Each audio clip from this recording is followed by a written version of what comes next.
Sebenarnya bila kita tengok dekat Malaysia, untuk asal usul batik ni ada orang kata macam menjadi tanda tanya lah sampai sekarang. Batik ni asalnya daripada mana? Daripada Kelantan ke, Terengganu ke? Sebenarnya masih menjadi tanda tanya. Tapi memang kita tahu batik ni disinonim dengan Pantai Timur. Ya, seperti yang kita maklum, semua pegawai ataupun penjawat awam diwajibkan untuk pakai batik Malaysia setiap hari Khamis, dan ini buka kuasa bermula Ogos 2023 tahun lepas kan. So sebelum kita pergi jauh lagi, kita tengok jenis-jenis batik yang ada dekat Malaysia ni. Okay, yang pertama adalah jenis batik lukis. Okay, batik lukis ni adalah batik yang dilukis ataupun dicanting dengan menggunakan tangan. Dan biasanya dia punya corak dia tu berkisarkan tentang flora dan fauna lah. Okay, alat canting digunakan untuk lukis batik ni lah dengan lilin panas, kemudian dia akan lakar dekat atas kain putih. Lepas diorang melakar, proses mewarna akan dimulakan lah, di mana dia akan tambahkan warna mengikut corak batik lah, ikut kesesuaian kepada corak batik tersebut. Dan alat canting ni sebenarnya banyak lah yang digunakan. Okay, di antaranya canting jenis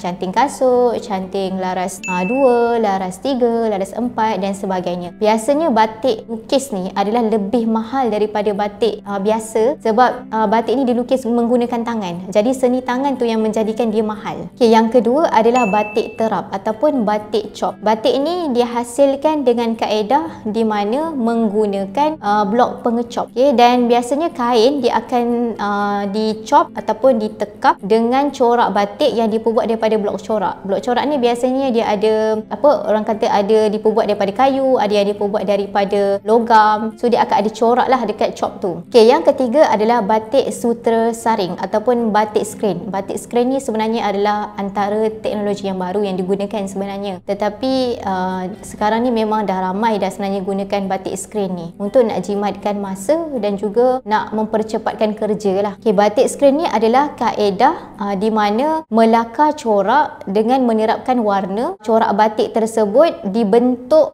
di atas skrin. Maksudnya biasanya kalau kita tengok tu dia macam ada macam pengidang, macam bingkai lah masa tu. Dia akan buat proses tu banyak kali. Dan ini dikatakan sebagai batik screen lah. Ini antara teknologi baru jugalah dalam kita punya penghasilan batik. Dan teknik ni dia akan ulang banyak kali dengan corak yang berlainan untuk dapatkan corak yang lengkap. Okay, dan yang terakhir adalah batik alternatif. Batik alternatif ni dia lebih kurang macam batik screen. Tapi bezanya adalah kalau batik screen dia gunakan lilin kan. Tapi dia adalah batik yang menggunakan selain daripada lilin untuk nak halang daripada warna ataupun air tu sampai. Jadi digunakan cara lain lah, sama ada digunakan batik clay iaitu digunakan tanah liat ataupun digunakan contohnya macam sagu untuk nak halang air tu. Sebelum ni kan kalau batik kan guna lilin kan, dia biasa dilakar kan. Tujuan lilin tu sebenarnya bila kita letak warna, dia tak pergi warna dia tu kat tempat lain. Maksudnya ada benda yang menghalang. Tapi batik alternatif ni dia guna selain pada lilin. Itulah perbezaan dia. Jadi 4 jenis batik ni sebenarnya batik yang betul-betul asli lah kat Malaysia ni. Kalau orang kata kalau dia guna batik yang selain daripada 4 jenis batik ni, sebenarnya itu adalah bukan batik yang asli. So biasa kalau kita nampak macam batik printed kan,